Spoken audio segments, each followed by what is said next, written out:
Welcome to Binge Breakthrough, the podcast designed to help you finally break through the barriers that keep you stuck, feeling out of control around food. I'm Master Certified Coach Jane Pilger, and I want you to know that no matter how long you've been struggling or what you've tried, food freedom is possible, and I'm here to show you how.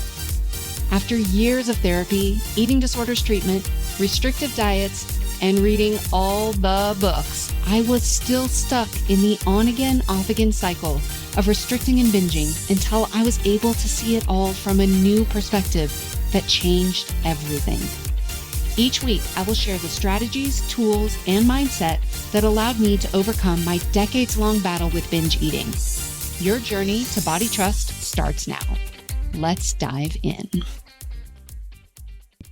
Hello, trusted listener. Welcome to Binge Breakthrough. I consider you a trusted listener because I trust that you are listening to this podcast for a reason. I trust that you are going to hear something today that is insightful and impactful on your personal journey.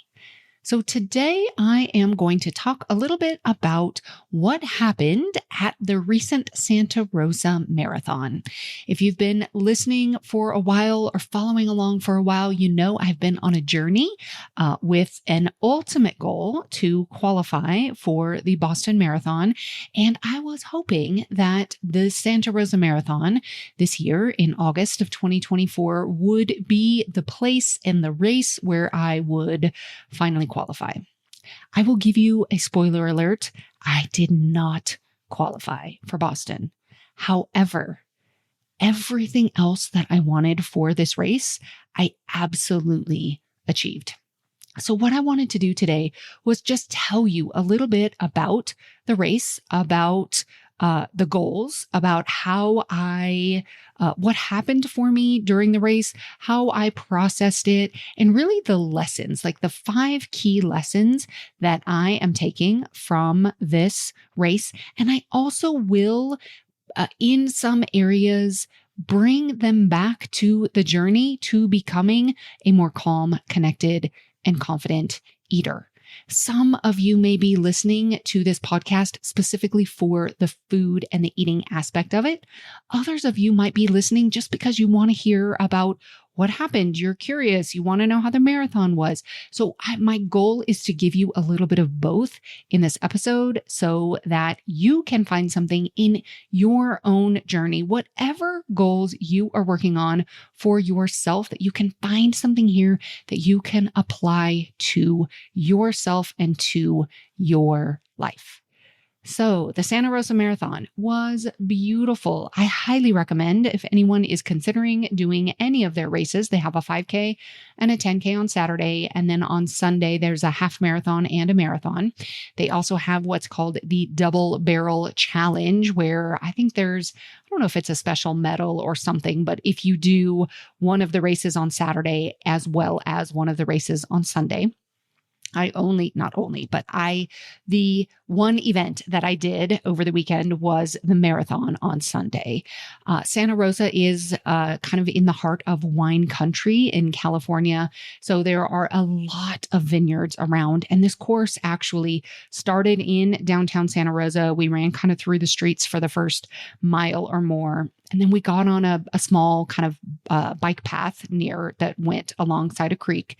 And then we were out into kind of a more rural part of the area. And we basically ran past and through several vineyards. It was so beautiful. We even ran through the Deloach Winery barrel room around mile 10. And there were even pictures that they took at the barrel room. I believe I have a photo that I'll include a link to my Substack post that'll have a photo of us running through the barrel room if you want to check that out. So anyway, we flew out on Friday. The race was Sunday. And we were there with a couple of other friends. My girlfriend and I were we both had pretty similar time goals. We were both looking to qualify for Boston. My girlfriend has been a number of times, and she's just a little bit older than I am. And so her qualifying standard time is a little bit slower than mine, although she's a faster runner. So we traveled together. We had a great time. The hotel where we stayed was really close to the race area. It was right in downtown Santa Rosa. We could walk everywhere. And it was great. We really enjoyed ourselves. We relaxed. We enjoyed some good food. We stayed off our feet and just had a great time. The shortest distance to walk from our hotel over to the park where all of the race festivities took place was actually through a shopping mall. And on Friday night, we walked through the mall to get to a restaurant where we were going to have dinner. And we walked past a place that was called Mini Cat Town. And essentially, it was a store in the mall that had at least 20, if not more, kittens available for adoption inside this store, but it's all set up as like a little mini town just full of kittens. So it was open. Once you went into the space, there were cat towers, cat toys, cat tunnels, and couches. And you could essentially go into the space, pay for 15 minutes to just hang out and pet and socialize with the kittens. So we loved looking into the windows at this place, and we decided we were going to go back on Sunday after the race. And this was going to be something we were going to look forward to petting the cats and the kittens. I have always loved cats since I was a little girl, and we just loved going by. Every time we would walk by on our way from being in downtown over to our hotel, we'd walk past the cat place and look inside. And that was really just a really fun part of it.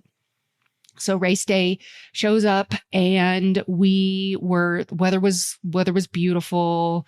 Our plan was to, my girlfriend and I, we were going to start together and just try to see if we could stay with each other as long as possible. But at the same time, kind of each do our own races.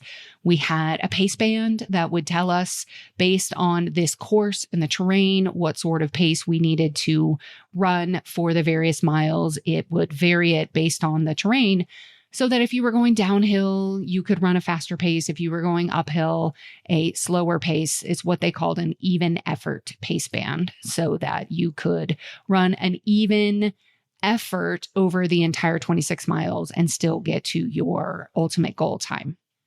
So my Boston qualifying standard time was 3 hours and 50 minutes.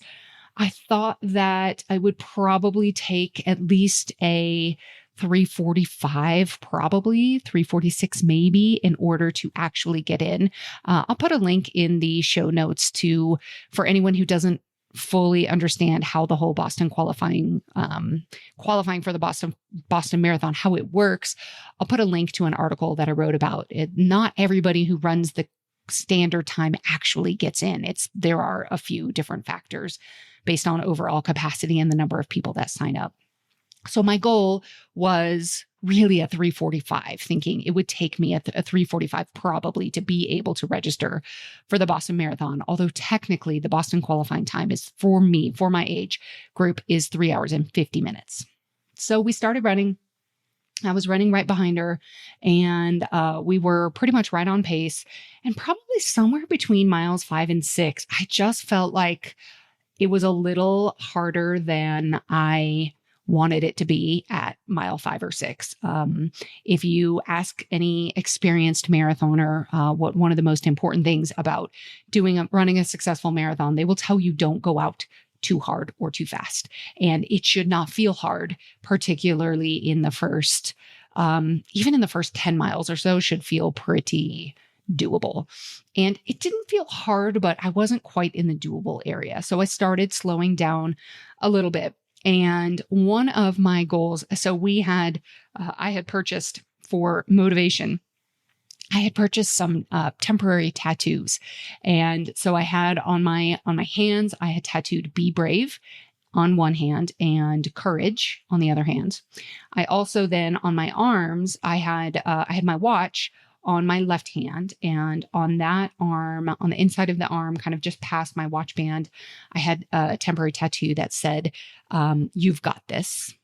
And then on my right arm where I had my pace band on my right wrist, and on my right arm, on the inside of my arm, I had the temporary tattoo that said "Never give up."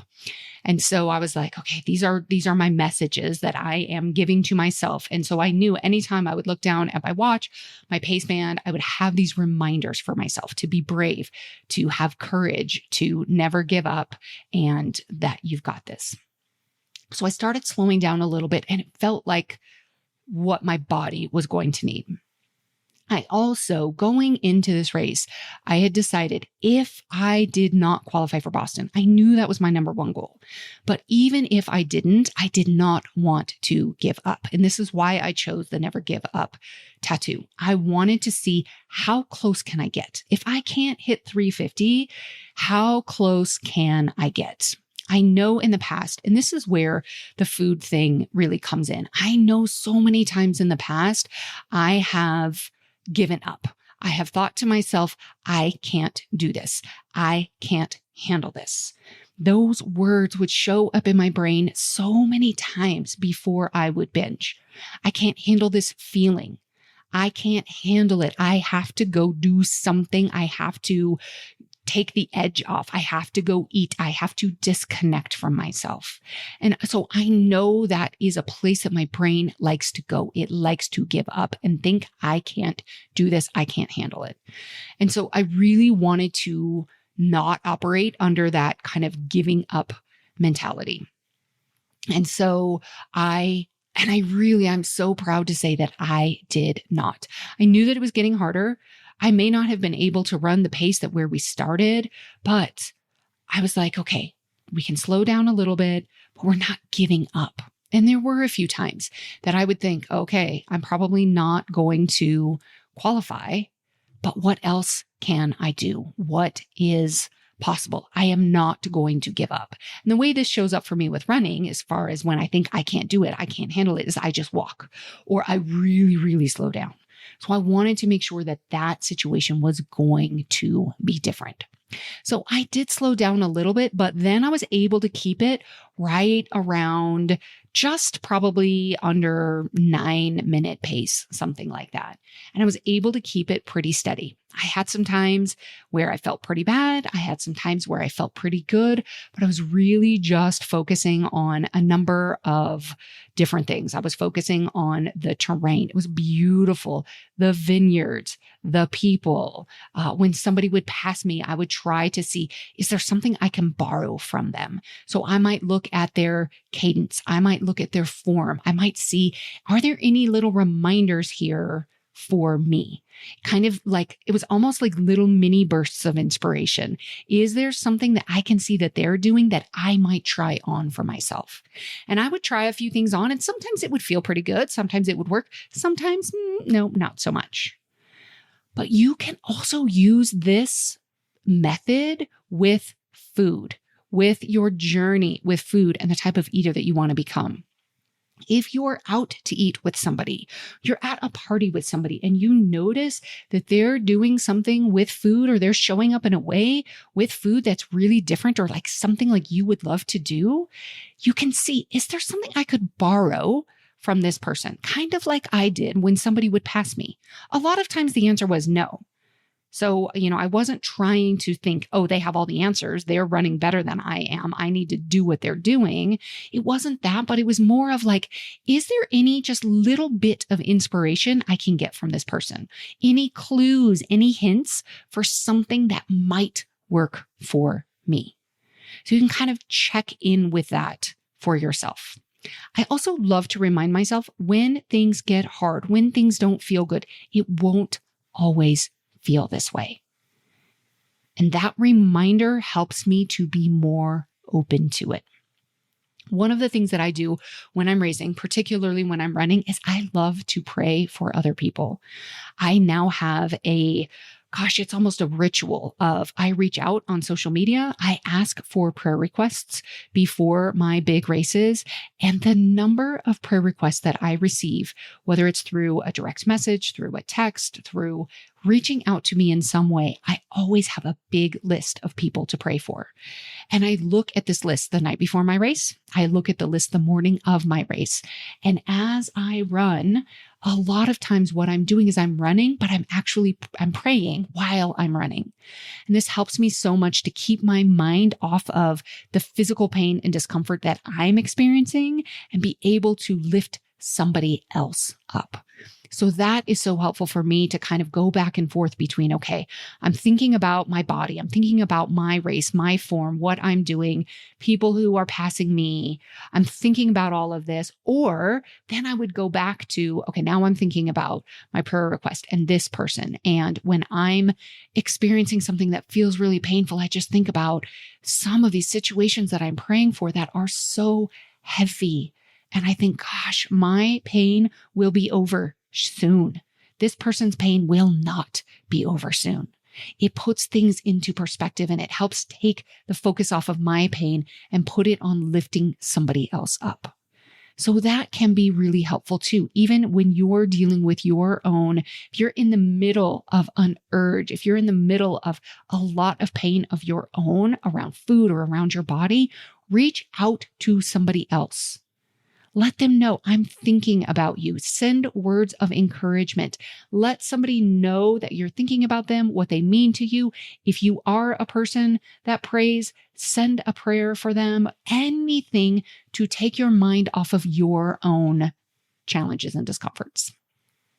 So then I kept running and I kept really checking in and realizing, wow, I feel so much better than I did in Eugene. So I ran a marathon. I ran the Eugene Marathon at the end of April. And in this race, this weekend, I could significantly feel the difference in what I was capable of this time versus Eugene. And even when I got to the end, I really didn't feel really bad until the last mile. And so just comparing where I had been to where I was now was so amazing. I could really see and notice the difference. So you can do this also with your own progress with food.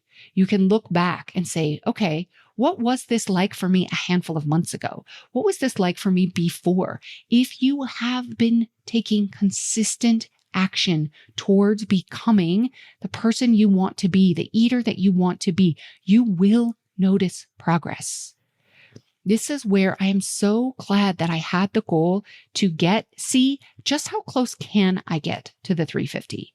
How much better I wanted to do better than I did in Eugene. I wanted to feel better so I could really notice that progress and not make it all about the number one goal and the only goal of qualifying for Boston.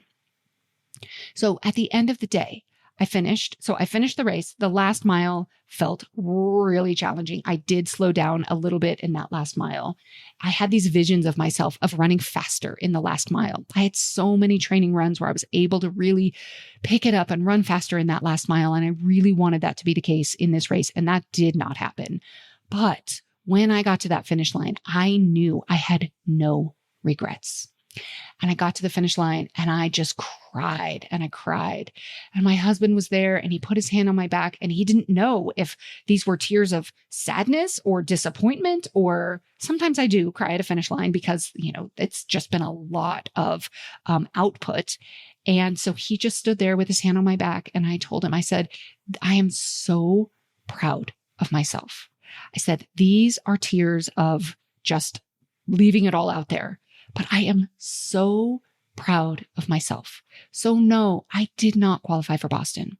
I ended up running a 3:53. I think it was 3:53.06. My time was 13 minutes faster than what I ran in Eugene. And I felt so much better this time. So much progress, so many wins. And no, I didn't qualify for Boston. Yes, that was my number one goal, but there are so many other things that happened that I'm okay with it. I'm okay with the results and I am ready to keep going. I still want to qualify for Boston. It still is my goal and I will go after it. So it might not happen. I won't be running Boston next year, but maybe next year will be the year that I qualify. Anything is possible. So here are the 5 lessons that I am taking away from this race. Number 1, decide ahead of time to be proud of yourself. I did this. I was like, I'm going to be proud no matter what. No matter what I run, no matter what my time is, no matter what happens, I am going to be proud. I am going to put in the effort. I am not going to give up. And I'm going to be proud of everything that I did to get to that day. It would have been easy for me to be disappointed in not reaching that goal of qualifying for Boston. But I decided ahead of time to focus on the process and not the outcome.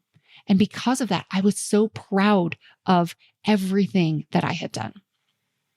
If I had made it all about the time, I would miss the growth and the gains, and I likely would not be as motivated to keep going and to try again. I could easily see a place where I would just see it as a failure. Lesson number 2, never give up. I repeated this to myself so many times on the course. I had that tattoo on my arm. I was thinking no regrets. I did not want to look back and think, oh, I wonder, could I have done this? Could I have done that? I'm so glad that I decided that if I didn't reach my Boston qualifying goal, even if I wasn't going to hit 250, 350, I still wanted to see how close I could get. And I wanted to really see an improvement over Eugene. Number 3, celebrate your progress. For one, it's more fun this way. And if you look for the progress, you can find it always. Lesson number 4, look for the lessons in any experience. If you have a food experience where you perhaps, whether you eat exactly as you wanted to eat or you didn't, in any eating experience, you can look for lessons. It's how you grow. My biggest lesson from this race, honestly, is to keep doing what I'm doing. There's a lot to repeat in the future. If I have another training cycle and I keep doing what I'm doing, and I keep repeating and I keep showing up for all of this consistently, I will reach my goal eventually. Lessons can be learned in repeating what is working or looking at what isn't working and what needs to be changed. Both are valuable. And lesson number 5, have something to look forward to. So this showed up for me in several ways. We kept talking about after the race, Sunday, after we were done at the race, but still in Santa Rosa, there were 3 things we wanted to do that afternoon. We wanted to go pet and play with those kittens in the mall. We wanted to go for post-race ice cream, which is definitely a tradition. And we also wanted to do a wine tasting. We were in this wine area. We wanted to do a wine tasting. Ahead of time, before the race, we went to 3 different ice cream places just to scope it out, to see what we wanted. We kept looking in the windows of the cat place. We scoped out a couple of places we could go to do wine tastings that were really close to our hotel. So we knew exactly what we were looking forward to after the race. When we came home this week, we're doing a celebration tea with all of our friends who helped support us to get to this race. So that's happening tomorrow. By the time you listen to this, it will have already happened. We're already talking about what's happening next year, something to look forward to.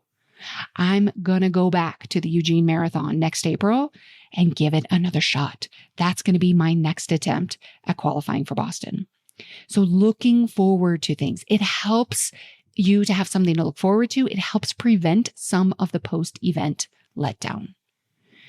As I kind of wrap this all up and look at this, if you're listening to this podcast and you're not on my mailing list, I'll include a link to an article that I wrote about how to care for yourself after a big event. This is an article that I wrote before I left, really thinking about over the years, I've really developed a process of what I do to care for myself after I do something big like this. And having something to look forward to is one of those tips and keys to really honor what you've done and look forward to what's coming next. All right, so here's my top 5 lessons. Decide ahead of time to be proud of yourself. anytime you were going after a goal.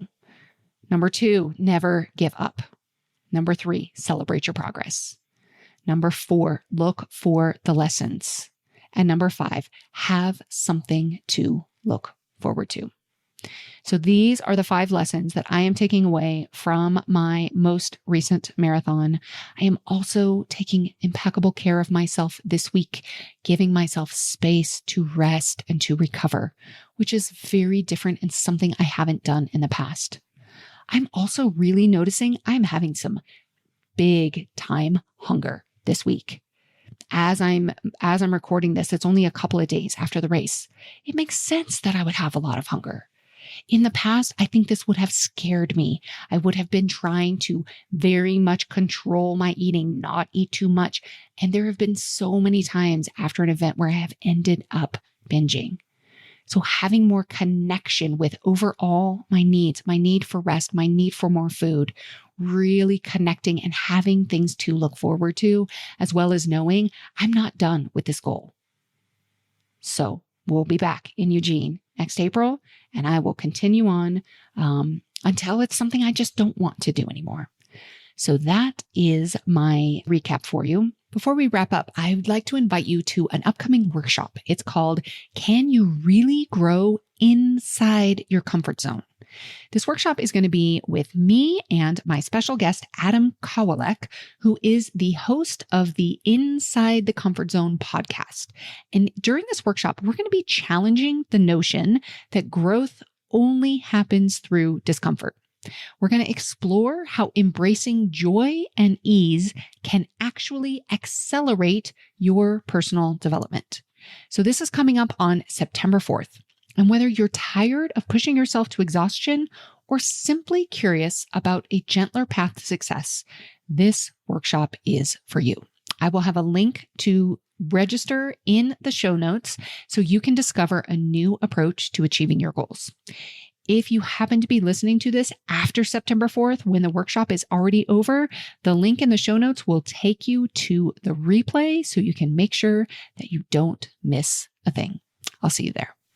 If you like what you're hearing on the podcast, you will want to be sure to follow me on Substack.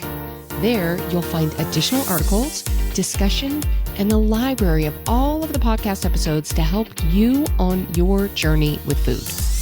You can also access deep dive workshops and get behind the scenes audio and video that will help you understand and overcome your food struggles. Find me under The Peaceful Eater at janepilger.substack.com. I'll see you there.